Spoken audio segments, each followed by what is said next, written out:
A while back, somebody wrote and said I was keeping crystal radio alive single-handedly. Well, that's a bit of an exaggeration.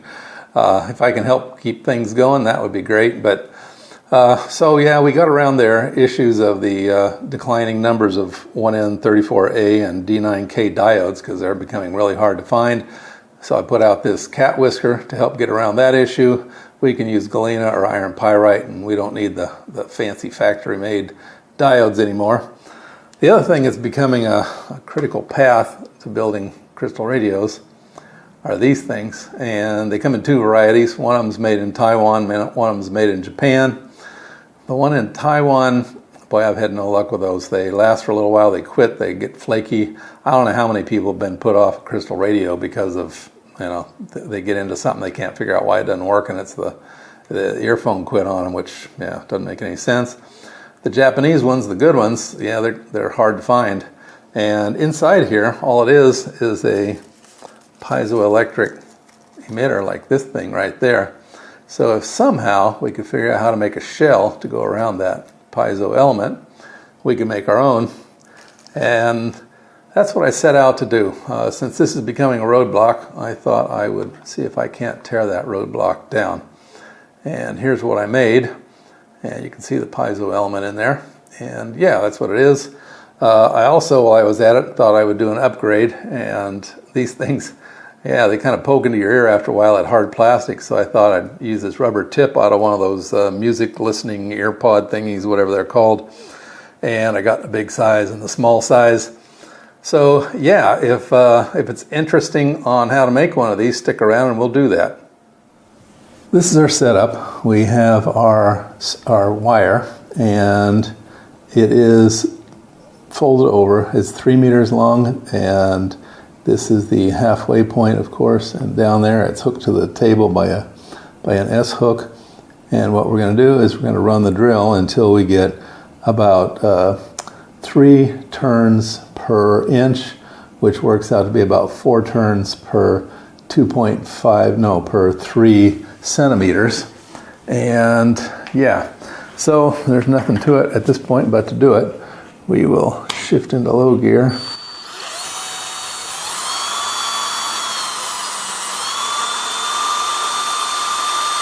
I want to keep this a little bit taut, but not too taut.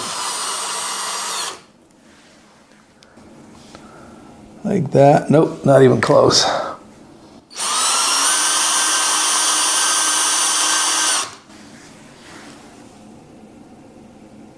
Getting there.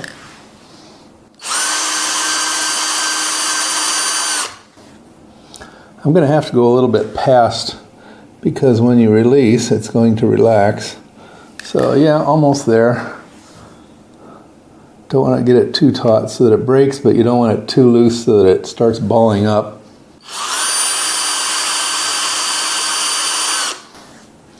Okay, I'm well past the zone. So theoretically, when I relax this, it will stay twisted. And yes, it is relaxing. Let's see if it's too much. Probably should go a little bit more. Let's go back and do this.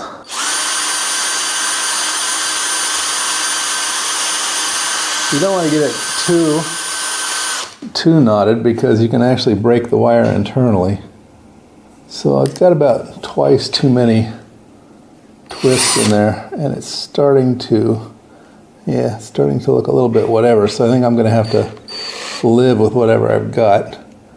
And again, it's going to release, but hopefully when it's relaxed, it's probably a little bit tighter, but it's going to relax some more as I'm doing it as I touch it. My backup plan is to put some shrink wrap on there, so that will help it keep from untwisting. But put a piece of shrink wrap on one end in the middle, and then on the other just a short piece. Okay, next step.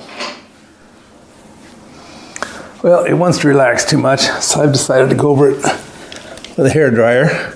The casing is PVC. I tried silicone, but the silicone, it didn't want to stay twisted at all.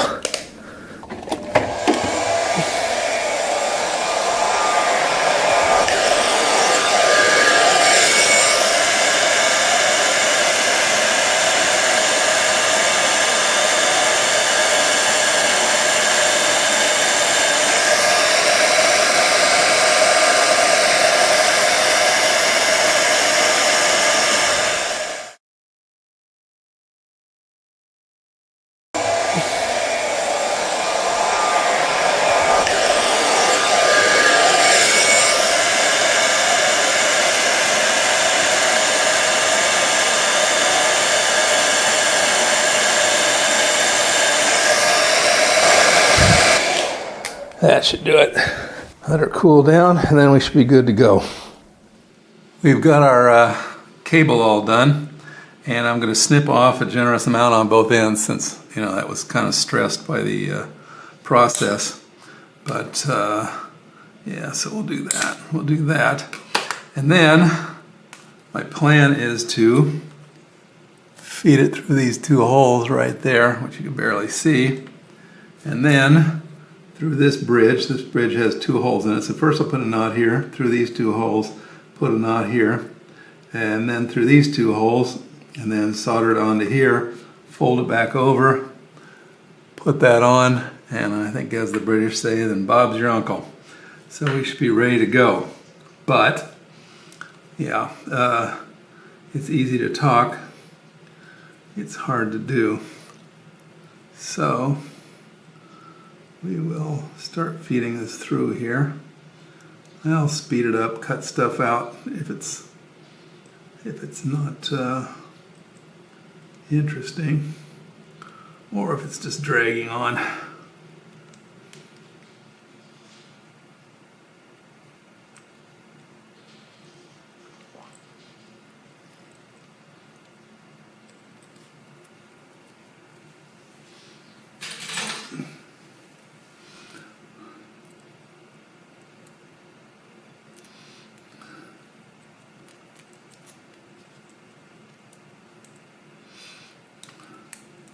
I know it works because, of course, I rehearsed it, and things never are the same between rehearsing it and doing it for real.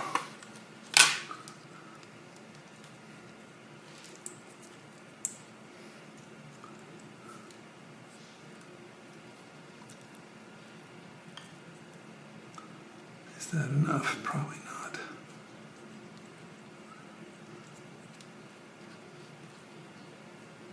So I'll give myself a little over 2 inches probably. Okay, good enough. I'll tie the first line off here. Let's see if I gave myself enough room.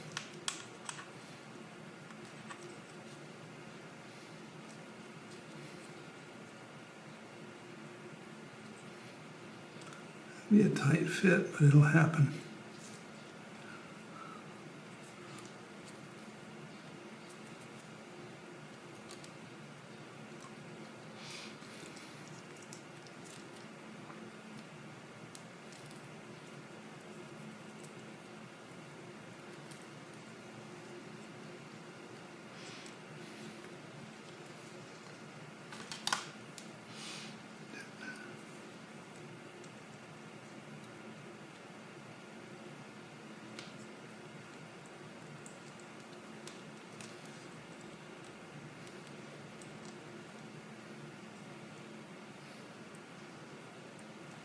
Starting to think that the first knot may not be necessary, and definitely not the second.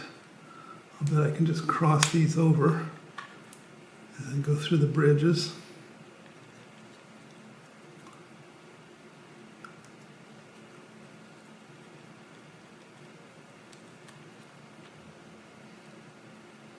I feel like a watchmaker.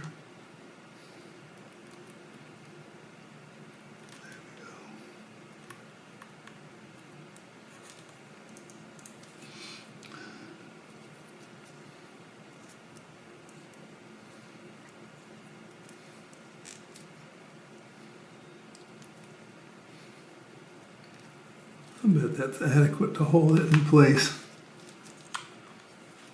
Just got one knot right there. Yeah, so I can cross it over here. And that'll provide a little bit more protection. Feed it through the last hole.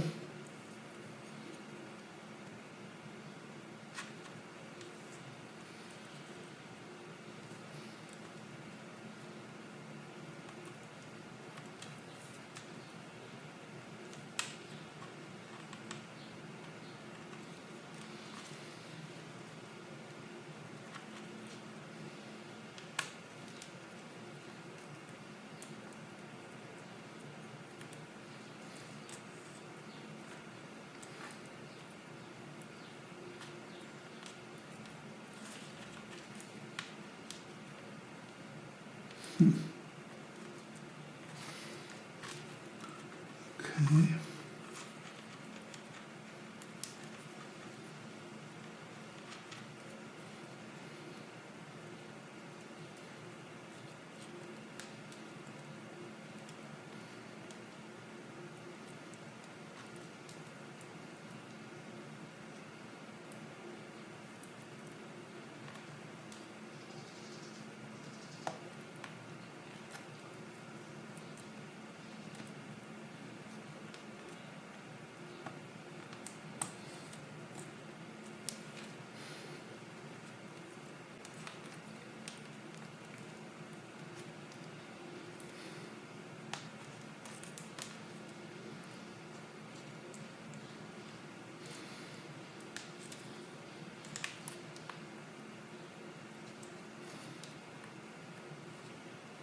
One came out longer than the other, which is interesting that you don't want this knot touching the back of your sounder, because that will dull the sound, and I have experience with that very thing.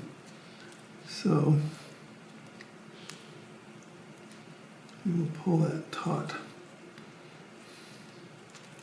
Make sure that knot is below the level of the sounder. Okay, now I'm not going to need all this wire. Snip that off.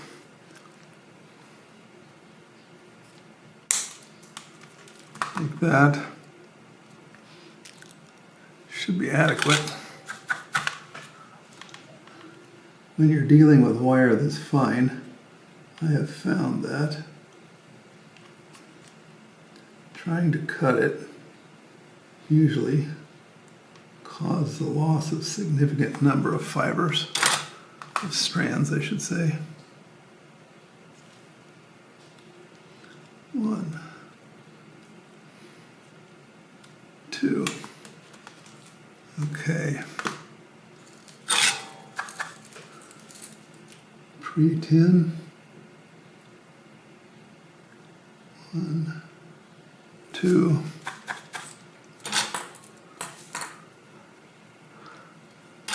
Everything is still visible.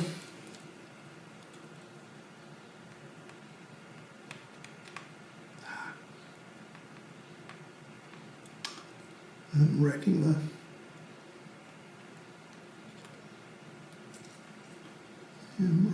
connection point up too hot.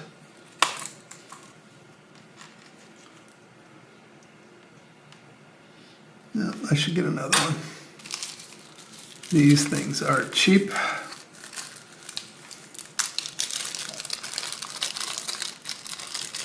I think they were 6 cents a piece. There we go. Let's just try going direct. Nope. Nope. Starting to go through the thing again.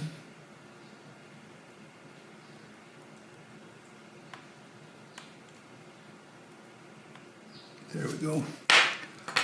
Just get a blob of solder on there.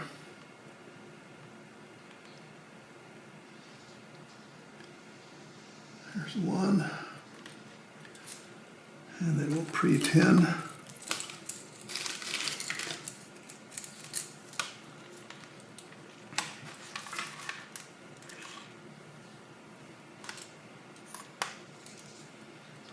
Tin this. There we go.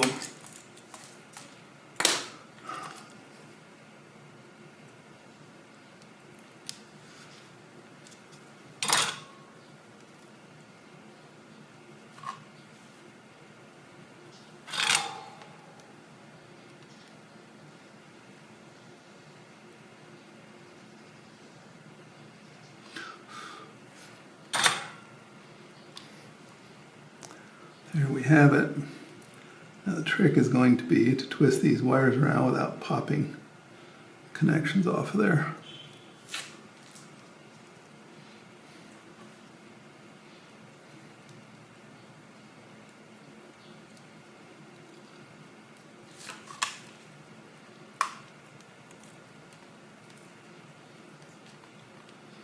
Okay.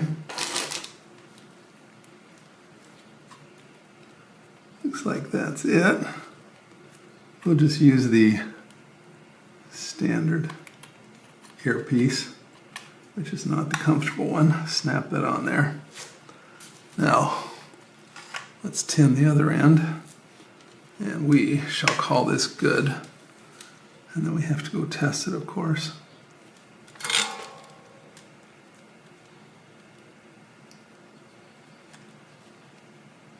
Somebody's out there screaming, "Oh, you're messing up the tinning on your soldering iron." Yes, I am.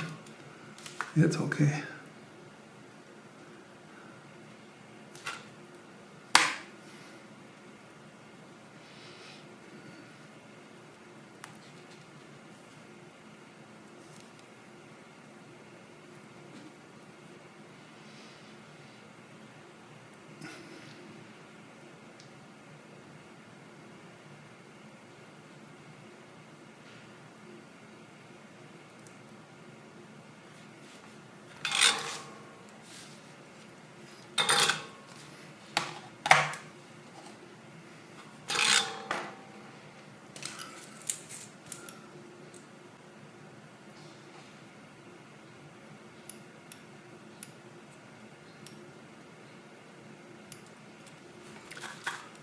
Okay, off to the test bench. I set up a test that I think is about as objective as one can get. We have these two earphones. We have the one we just created, and then we have the old style that is being discontinued, and it's very hard to find now. And some of the quality on these is very poor. So we're going to run a direct comparison. These are my microphones that I usually use for recording. There's a left and right microphone, so if you're listening in stereo, you should definitely be able to do a good judgment on these two. And back here we have our frequency generator. We're going to start at 200 hertz, which is just barely audible. And we're going to start at 1.3 volts, and it's a sine wave. This is about the middle of what I can do with most of my crystal radios. I've gotten over 3 volts, but I think this is a very good middle of the road type figure. And let's just crank up through the frequency range that humans can hear.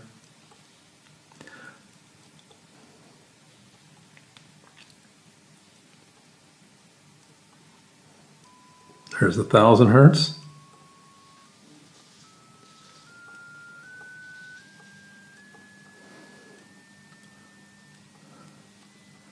$2,000.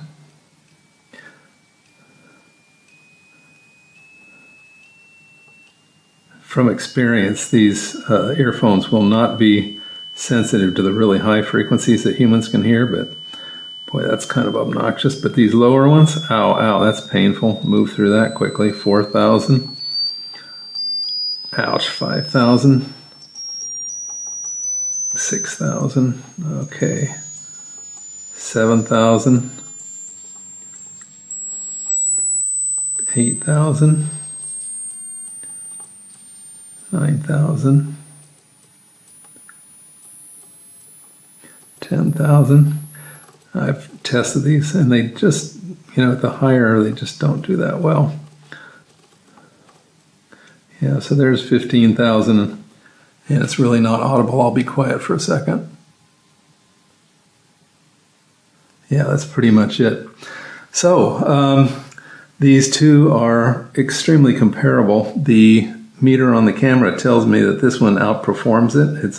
It produces a little bit better sound than this one. It may be that the channel is bigger, the hole through the middle is bigger, or this chamber is a little bit more generous. But yeah, so this is a perfectly good replacement. I'm going to have some others I'm working on that don't necessarily require 3D printing. But yeah, we got to figure out substitutes as they take away things like our diodes to keep this hobby going. We got to figure out other ways to produce the things we need that they're no longer produced for us. Okay, well that was it. Hope you found that useful and interesting in your crystal radio construction.